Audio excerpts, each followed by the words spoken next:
Hebrew 1:1 పూర్వకాలమందు నానా సమయములలో నానా విధములుగా మన ప్రవక్తల ద్వారా మన పితరులతో మాట్లాడిన దేవుడు ఈ దినములంతమందు కుమారుని ద్వారా మనతో మాట్లాడుతున్నాడు. కుమారుడు అంటే యేసుక్రీస్తు వారి ద్వారా. యేసుక్రీస్తు అంటే వాక్యం. అంతా వచ్చేసిందే, ఇంకేమైనా ఉందా మాట్లాడాల్సింది? దేవుడు మాట్లాడాల్సింది చెప్పాల్సింది అంతా చెప్పేశాడు. వార్నింగ్ ఇవ్వాల్సిందన్నీ ఇచ్చేసాడు. జరగబోయేదంతా చెప్పేశాడు. ఇంక ఇది చెప్పలేదంట ఏమైనా ఉందా?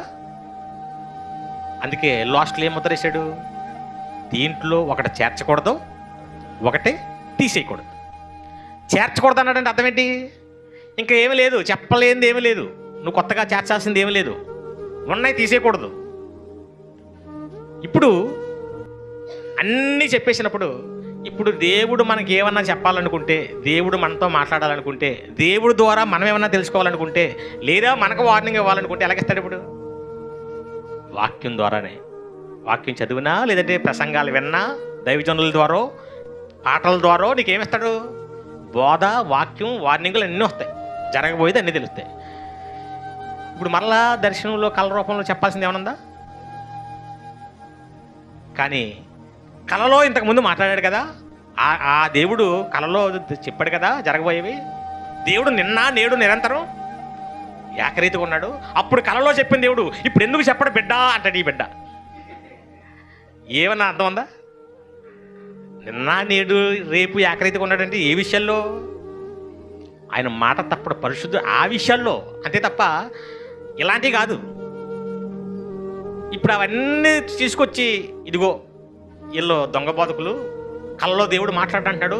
యోసేపుతో మాట్లాడలేదా? ఫరోతో మాట్లాడలేదా? మరియ కోసం యేసు కన్నప్పుడు మాట్లాడలేదా? స్వప్నం రాలేదా అని బైబిల్లో చూపిస్తే వీళ్ళు ఏమనుకుంటారు పాపం? నిజమే, బైబిల్లో చూపించారు మా అయ్యగారు, బైబిల్లోనే చూపిస్తారండి.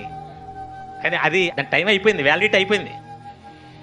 ఇప్పుడు అలా మాట్లాడాల్సిన అవసరం లేదు. ఏదైనా చెప్పడం మర్చిపోయాడు అనుకున్నప్పుడు చెప్పొచ్చు వచ్చి, అన్నీ ఇందులో చెప్పేసినప్పుడు మళ్ళీ నీకెందుకు చెప్తాడు వచ్చి కళ్ళలో? దీన్ని క్యాష్ చేసుకోవడానికే ఈరోజు బోధకులు ఏం చెప్తారు? రాత్రి కలలో దేవుడు ప్రత్యక్షమై నిన్ను అదిగో రాజమండ్రి కృపావరం గారు వెళ్ళి చూపించాడు. ఎవరెళ్ళి చూపించాడంట? నాకు ఆ కృపావరం గారు, ఆ ఇల్లు, అవన్నీ. అప్పుడు నేను వెళ్ళిపోయి ఏం చెప్తాడానికి? రాత్రి దేవుడు మీ ఇల్లు చూపించాడు, మీ ఇంటికి వెళ్ళమన్నాడు, మీరు ఒక 10,000 ఇస్తారంట. అప్పుడు అయ్య బాబు ఇదేం కళ, పీడకాల ఇది.